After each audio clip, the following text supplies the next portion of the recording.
잘 지내시는지요? 오늘 읽는 책 시작하겠습니다. 동백꽃입니다. 눈물처럼 후두둑 지는 꽃이라고 했죠. 그런데 4월이면은 동백꽃이 제주도와 함께 살아옵니다. 이 제주 4.3 때 눈물처럼 원한을 품고 후두둑 떨어졌던 그 꽃들이 이렇게 살아옵니다. 오늘은 임철우의 소설 돌담의 속삭이는 함께 읽으면서 4.3 생각해 보겠습니다. 임철우는 1954년 완도에서 태어났죠. 그 섬에 가고 싶다. 아마 영화로도 보셨을 겁니다. 아버지의 땅, 봄날, 광주 민주화 운동을 소설로 기록한 대작이죠. 5권짜리 대작입니다. 황천기담, 백년 여광 등. 임철우는 기본적으로 우리 역사적 기억, 그중에서도 참혹한 역사적 기억을 문학적으로 재현하는데 일관되게 자신의 혼신의 힘을 쏟아왔습니다. 지금도 여전합니다. 돌담의 속삭이는 역시 제주 4.3 그 참혹한 기억의 현장에서 역사가 어떻게 우리에게 다가오는지, 또 우리가 역사를 어떻게 만나야 하는지, 기억과 어떻게 대결해야 하는지 얘기하고 있습니다. 돌담의 속삭이는 1948년 12월 제주 월산리 학살 사건을 소재로 참혹했던 4.3의 기억을 동화적 상상력으로 길어올린 어떤 진혼곡과도 같은 소설입니다. 혼을 위로하면서 혼이 어떻게 해야 꽃밭으로 돌아갈 수 있을지를 동화적으로 그리고 있는 소설입니다. 대단히 고통스럽고 슬픈 이야기인데 아름답게 그리고 있어요. 이 고통과 슬픔을 아름답게 그린다는 게 어떤 의미일까? 이 아름다워서 더 비극적으로 다가올지도 모르겠습니다. 돌담의 속삭이는 시적인 문장으로 쓴 대단히 감동적인 작품입니다. 등장인물 보겠습니다. 이 소설의 세 줄기 스토리를 끌고 가는 인물들이기도 합니다. 첫 번째는 한민우라는 퇴직 교사가 있습니다. 작가의 분신처럼 보입니다. 제주도로 이사를 와서 집을 하나 마련해서 사는데 그 집 옆에 조그만 숲이 있습니다. 돌이 쌓인 숲, 그리고 폭랑이라는 팽나무를 제주도 말로는 폭랑이라고 합니다. 이 폭랑이 불에 탄 자리에 조그만 숲이 있어요. 그 숲을 옆에 둔 집에서 살고 있습니다. 그리고 한민우는 한국전쟁 때 아버지를 보도연맹 사건으로 잃은 기억을 안고 있습니다. 그리고 반면 꿈속에서 헤매죠. 이 깊은 트라우마를 견디면서 살아가고 있는 인물입니다. 그리고 그 인물 한민우에게 유령이라고 해야 할까요? 요정이라고 해야 할까요? 유령이라고 해야겠죠. 몽희, 몽구, 몽선이라는 어린 유령이 눈에 보이기 시작합니다. 돌담 틈에 여기저기에서 몽희가 아저씨 나야 몽희 하면서 말을 걸어오죠. 한민우의 이야기가 그게 한 줄기고요. 그리고 몽희의 이야기가 쭉 이어지는 게 두 번째 라인입니다. 그리고 또 하나는 유천엽이라는 학살 사건을 목격한 사람인데요. 제주를 떠났다가 다시 돌아온 사람입니다. 72살의 할머니입니다. 이웃집 유천엽이라는 이 할머니가 자신이 겪은 그 참혹했던 사건의 기억들을 들려주죠. 기억 앞에 겸손할 게 아니고 기억과 어떻게 대결해야 할 것인지가 중요하죠. 유천엽 할머니가 월산리 학살 사건의 내막을 생생하게 들려줍니다. 이 세 개의 이야기가 쭉 교차하면서 전개되죠. 그리고 망고라는 유기견이었던 개가 있습니다. 한민우가 키우고 있죠. 버려진 개였는데 한민우가 데리고 와서 키웁니다. 그 딸의 성화 때문에 유기견 보호소에 갔다가 만난 개입니다. 이 망고는 어린 유령인 몽희, 몽구, 몽선과 함께 놉니다. 대단히 동화적이고 시적이기도 합니다. 그리고 모두가 다 한민우도 그렇고요. 몽희, 몽구, 몽선도 그렇고요. 유천엽도 그렇고요. 망고까지 아픈 기억들, 고통스러운 상처들을 안고 있죠. 이 사람들의 이야기가 제주도에서 펼쳐집니다. 무엇을 얘기하느냐보다 어떻게 얘기하느냐가 중요하다고 말씀드렸었죠. 제주도의 고통과 아픔, 그 치유를 얘기하는 소설들 꽤 많이 있습니다. 어떻게 얘기하느냐는 다른데 임철우의 돌담의 속삭이는 어떤 동화적 상상력으로 시적인 문체로 그리고 있습니다. 또 유천엽을 통해서는 어떤 기억의 재현을 보여주고요. 한민우를 통해서는 자신의 한국전쟁의 보도연맹 사건과의 기억과 교직하면서 제주를 바라보죠. 그리고 몽희, 몽구, 몽선은 아픈 마음을 지닌 한민우와 만남으로써 자신들의 원한을 조금씩 그 매듭을 풀어가기 시작합니다. 자, 볼까요? 한민우는 아버지의 기억을 안고 있습니다. 보도연맹 사건으로 총살되어 바다에 그대로 수장된 한민우의 아버지가 있죠. 보도연맹 사건은 좌익 사상을 소유했던 사람들을 제대로 이끌겠다고 해서 만든 단체가 바로 보도연맹입니다. 그런데 이 전쟁이 일어나자 보도연맹에 가입한 사람들이 잠재적 범죄자, 그러니까 잠재적 빨갱이 또는 잠재적 적이라는 이유로 대량 학살하는 사건이 벌어지죠. 20만이 넘었다고 얘기하죠. 정말 무지막지한 사건이었습니다. 이 보도연맹 사건으로 죽은 사람들이 너무 많아서 총으로 다 감당할 수 없었다 그러죠. 그래서 다 그냥 바지선에 싣고 와서 물에 수장한 이야기들이 곳곳에 전해지고 있습니다.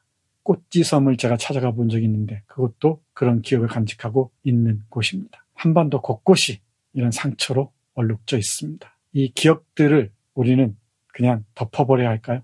아니면 기억을 끌어내서 그 기억과 만나고 대결하고 반성하고 그 유사한 일들이 반복되지 않도록 해야 할까요? 비겁한 사람들이 기억을 덮고 기억 앞에 겸손해야 한다고 말합니다. 더 길게는 말씀드리지 않겠습니다. 한민우가 어떤 기억에 시달리는지 잠깐 보겠습니다. 그런 저녁이면 어린 한은 한민우입니다. 쉬이 잠들지 못했다. 창호지 문을 스치는 바람소리, 파도소리, 나뭇가지 부딪히는 소리에도 간이 콩알만하게 오므라들었다. 호롱불이 꺼지고 나면 방 안은 한순간 캄캄한 바다 밑으로 변하고 그 깊고 어두운 물속에서 희멀건 시체들이 둥둥 떠다니기 시작했다. 코와 눈이 문드러진 끔찍한 그것들과 함께 종종 아버지가 찾아왔다. 민우야, 민우야. 아버지는 퉁퉁 부어오른 손을 내저으며 흐느적 다가오곤 했다. 그때마다 하는 도망치려고 미친 듯 발버둥을 쳤다. 아버지에겐 얼굴이 없었다. 밀가루 반죽처럼 허옇기만 한 그 얼굴이 무서워서 하는 비명을 지르며 꿈에서 깨어나곤 했다. 이런 아픈 마음을 간직하고 있는 인물이 한민우입니다. 이 한민우의 눈에는 고통받는 사람들 또는 위로받지 못한 영혼들이 각별하게 와 닿았겠죠. 유복자로 태어난 이 한민우. 아버지를 보지도 못하고 잃었습니다.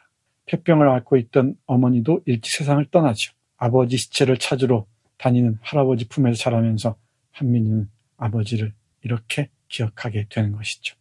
네, 보도연맹 사건, 그 대학살 사건과 제주도의 4.3이 어떻게 만나는지를 알 수 있는 지점입니다. 다음 유천엽 할머니가 있습니다. 월산리 학살 사건, 방화 사건을 직접 겪은 인물이죠. 그 유천엽 할머니 이렇게 말하죠. 그들이 인간이라면 악마는 대체 어디 있나요? 누가 이들을 용서한단 말입니까? 종교 관련된 문장들도 아주 뛰어납니다만 여러분들이 직접 확인하시기 바랍니다. 유천엽 할머니, 오래 살라고 이름을 천엽이라고 지었답니다. 삼신 할매가 점지할 때 단명하게 점지한 사람들은 천한 이름을 지어주곤 했었죠. 그 내력은 이 소설을 읽으시면 알 수 있습니다. 우리 유천엽 할머니 얘기 들어보겠습니다. 그의 겨울, 정확히 1948년 12월 15일인가요? 25일인가요? 그렇습니다. 48년 11월부터 이듬해 49년 3월까지 대토벌 작전이 펼쳐지죠. 정말 무지막지한 학살 사건이 벌어집니다. 그 한 단면입니다. 그의 겨울, 우리는 한꺼번에 지옥 속으로 굴러떨어졌고 그 지옥 한가운데서 온갖 악마들과 마주쳤지요. 그들은 순전히 재미로, 놀이로, 장난삼아 사람을 죽였어요. 아버지에게 추나 아빠와 이웃 사람들을 쇠창으로 찌르게 만들어 놓고 그 광경을 옆에서 지켜보면서 큰 소리로 낄낄대며 웃고 즐거워했어요. 입산자 가족이라고 걸핏하면 사람들을 모아놓고 그 광경을 강제로 지켜보게 했어요. 심지어 한 사람씩 총이 쓰러질 때마다 우리한테 박수를 치고 만세를 부르도록 시켰지요. 그자들에겐 그 모두가 다 한바탕 심심풀이 유의에 지나지 않았어요. 그런데도 그들이 인간이라고요? 그들이 인간이라면 악마는 대체 어디에 있나요? 춘하네는 우리 유천엽네 옆집이었고요. 춘하는 유천엽을 언니라고 불렀었습니다. 춘하의 아빠는 이웃 사람들을 쇠창으로 찌른 대가로 혹독한 고통을 겪죠. 그리고 그 고통에서 못 벗어납니다. 그리고 이 춘하네는 바로 우리 몽이네, 고모댁인데 몽이네 아버지가 산사람이었거든요. 그러니까 이 몽이를 멀리하죠. 고모네 집에 엄마를 찾으러 왔던 이 몽이 삼남매가 이곳에서 불에 타 죽습니다. 그러자 추나 아빠가 그 죄를 사죄하는 마음으로, 사람들 찔렀으니까요, 사죄하는 마음으로 이 어린 남매의 뼈를 수습해서 잠자던 이불로 둘둘 말아서 묻죠. 그 장면들을 읽다 보면은 가슴이 갑갑해 옵니다. 여러분들이 직접 보시기 바랍니다. 그들이 인간이라면 악마는 대체 어디에 있나요? 이런 역사들도 다 덧칠해버리려고 하죠. 진실을 확인한다는 건 대단히 고통스러운 일입니다. 자, 이제 몽이 이야기 들어볼 차례입니다. 한날 한시에 한 곳에서 함께 꽃이 된 아이들입니다. 몽이, 몽구, 몽선, 삼남매. 이들뿐이었겠습니까? 수많은 노인들, 수많은 아이들, 수많은 여성들이 대부분이 별 이유도 없이 또는 어쩔 수 없이 산 사람들, 500명 남짓한 산 사람들과 관계를 맺었다는 이유로, 또는 어쩔 수 없이 그 사람들에게 도움을 줬다는 이유로, 또 더 많은 사람들은 별 이유도 없이 토벌대들에게, 군경에게 학살을 당하고 다 소개작전으로 다 불타버리죠. 그 참담한 상황. 30만 인구 중에서 10%가 학살당한 이 제노사이드의 현장이었습니다. 이 민간인을 상대로 이런 일을 할 수 있다는 것은 정말 놀라운 일이죠. 우리는 왜 이런 걸 가르치지 않나요? 왜 소설에서만 만나야 됩니까? 학생들, 대학생들 잘 모릅니다. 특별히 자기가 찾아서 확인한, 공부한 학생이 아니라면. 자, 보겠습니다. 우리 몽이 얘기 들어보시죠. 정말 눈물이 앞을 가립니다. 곳곳에서. 너무나 아름답게 얘기를 해요. 천진난만하게. 그래서 읽기가 힘듭니다. 이 슬픔과 고통을 아름답게 얘기한다는 것. 그 비극성을 강화하기 위한 방법인 것 같습니다. 몽이 얘기 들어볼까요? 언제부턴가 우리 셋은 다 같이 그 나이에 영영 멈춰버리고 말았지. 앞으로도 영영 나이 따위 먹지 않게 될 거야. 언젠가 엄마가 우리한테 그렇게 말했거든. 사람은 누구나 한번 꽃송이가 되어 떨어지고 나면 그때부터 더는 나이를 먹지 않는 법이라고 말이야. 그래, 그 때문이야. 수많은 날들이 흘러갔지만 그때나 지금이나 오빤 8살, 몽선인 5살, 그리고 난 여전히 7살인 거야. 그러니까 이 말은 7살 때 내가 꽃이 되어 떨어졌다는 뜻이야. 물론 몽구 오빠랑 몽선이도 똑같이 꽃이 되었지. 한날 한시에 한 곳에서 우리는 함께 꽃이 된 거라고. 이 꽃들을 어떻게 위로해야 되겠습니까? 어떻게 이들을 편안한 곳으로 이끌 수 있을까요? 이 소설에서는 서천꽃밭섬 신화, 제주는 신화의 섬이기도 하죠.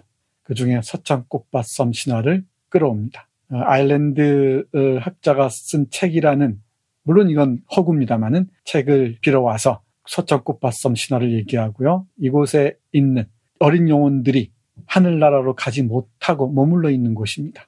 이들을 어떻게 해야 될지 묻습니다. 잠깐 볼까요? 저승의 섬이자 어린 영혼들의 나라인 그 섬은 때때로 이승의 바다, 저 광활한 제주 바다의 모습을 드러내기도 한다. 오로지 밤 시간에, 그것도 만월의 희황한 빛이 바다를 황금색으로 물들이는 맑은 보름밤에만 호련히 수평선 위로 모습을 드러낸다. 그런데 어린 혼들 중에는 어미의 혼과 영영 만날 수 없게 된 불행한 혼들이 있다. 생시에 자신의 부모에게 버림을 받았거나 난리통에 무돈도 없이 내버려지거나 안매장된 아이들의 혼은 어미를 영영 만날 수 없다. 바로 이런 불행한 아이와 어미의 혼을 구원하기 위해 꽃밭섬은 한밤중에 몰래 제주 바다를 찾아오는 것이다. 그 섬은 어떤 모습을 하고 있을까? 이 불행한 혼들을 구하기 위해 꽃밭섬이 한밤중에 보름밤에 바다로 온다고 합니다. 이 꽃밭섬의 신화 후반부에 꽤 길게 서술되어 있는데요. 대단히 아름답습니다. 그 비유랄까요? 그 상징하는 바도 대단히 깊습니다.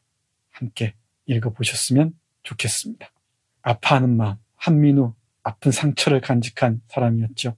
그의 눈에는 몽이의 목소리가, 또 반딧불처럼 여기저기 돌아다니는 그 혼들이 보였던 모양입니다.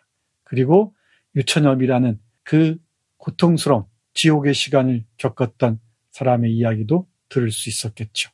이 아파하는 마음, 공감하는 마음이 있을 때야 우리는 진실을 만날 수 있을 겁니다. 이 진실과 대결할 수 있을 때, 진실을 드러낼 수 있을 때 우리 몽이 남매들은 저 세상으로 편안하게 갈 수 있지 않을까요? 보시죠. 우리들의 존재를 조금씩 느끼기 시작하면서 당신 마음속에 차츰 더 큰 욕망이 자라고 있다는 것도 나는 벌써 눈치를 챘어. 우리들의 존재를 알아볼 수 있는 눈, 그 미지의 세계에 대한 은근한 관심 말이야. 어쩌면 당신은 그 특별한 눈을 이미 지녔는지도 몰라.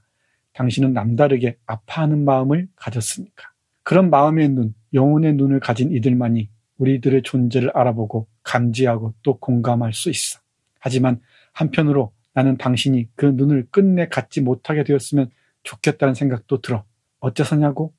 그 눈이 열리는 순간부터 당신에겐 너무나 힘든 시간이 시작될 테니까. 만일 당신이 언젠가 그 눈을 갖게 된다면 당신은 그 순간부터 지상을 떠도는 수많은 불행한 혼들의 슬픔, 절망, 원망, 분노, 고통과 직접 마주쳐야만 해. 진정으로 두려움 없이 마주할 수 있을 때라야만 당신은 그들의 검은 목소리에 귀를 기울이고 검은 상처를 어루만지고 검은 눈물을 닦아줄 수 있을 테니까. 네, 몽이가 민우에게 하는 말입니다. 공감할 수 있는 마음 좋다. 그 영혼을 가지고 우리를 바라봐 주는 건 좋다. 그런데 나는 그 눈을 끝내 갖지 않았으면 좋겠다고 얘기해요. 왜? 너무나 고통스러우니까. 그 모습을, 그 혼을 만난다는 게 얼마나 고통스럽겠습니까? 그 과거의 기억과 대면한다는 게. 그 눈을 갖게 되면은 당신은 그 순간부터 지상을 떠도는 수많은 불행한 혼들의 슬픔, 절망, 원망, 분노, 고통과 직접 마주해야 한다고 말하잖아요. 그래서 사람들은 다들 외면하고자 하는지 모르겠습니다. 불편하니까. 고통스러우니까. 사서 힘들어하고 싶지 않으니까. 아무런 이익이 되지 않으니까. 그런데 작가는 이걸 외면할 수가 없었겠죠. 이 몽이가 우리를 바라보고 있다고 인식하는 순간 외면할 수가, 피할 수가 없었을 겁니다. 그리고 제주도 가실 때 이 책을 들고 가시면 우리는 몽이 남매들의 목소리를 곳곳에서 들을 수 있을지도 모르겠습니다. 어떤 사람들은 풍경에 빠져서 신화 이야기에 빠져서 피할지도 모릅니다. 그러나 이 고통스러운 과거일수록 직접 대면해야 합니다. 그때 몽이 남매들은 저 세상으로 가면서 우리에게 평화를 선물로 안겨줄지도 모릅니다. 마무리하겠습니다. 제주 돌담길입니다. 이 소설 제목이 돌담의 속삭이는 이었죠. 돌담의 속삭이는 우리 몽이의 목소리일까요? 김영랑의 시 중에 돌담의 속삭이는 햇발같이 라는 시가 있어서 아마 잘 기억이 될 겁니다. 마지막 부분에서 에필로그죠. 작가는 이렇게 했습니다. 그 섬엔 별보다 많은 어린아이들의 슬픈 혼이 돌담 틈에 숨어 살고 있다. 그러므로 그 섬에 가거든 부디 돌멩이 한 개도 무심히 밟고 지나지 말라. 함부로 돌담 사이 어둠을 엿보거나 돌멩이 한 개라도 무심코 빼내어 허물지 말라. 돌담 속 슬픈 아이들의 혼은 그 섬 어디에나 있다. 유채꽃 흐드러진 올레길, 갯묵꽃이며 백꽃이 깔린 해안가, 하늘을 가린 울창한 삼나무 숲, 동백꽃 점점이 붉은 남쪽 마을, 잡초 엉클어진 중산간의 폐촌들. 그 어디를 가건 당신은 그들의 슬픈 시선에서 한 발짝도 벗어날 수 없다. 부디 목소리, 발소리를 낮추고 가만가만 지나가기를. 이렇게 마무리합니다. 그 혼을 마주치거든 말이죠. 근데 가만가만 지나가면서 그 혼들의 목소리에 귀를 기울여도 좋을 것 같습니다. 사상, 떨어지는 동백꽃을 보면서 우리는 몽이 남매의 혼을 생각합니다. 그 혼은 어디쯤에서 망고와 놀고 있을까요? 오늘 읽는 책, 오늘은 임철우의 소설 돌담의 속삭이는 함께 했습니다. 감사합니다. 김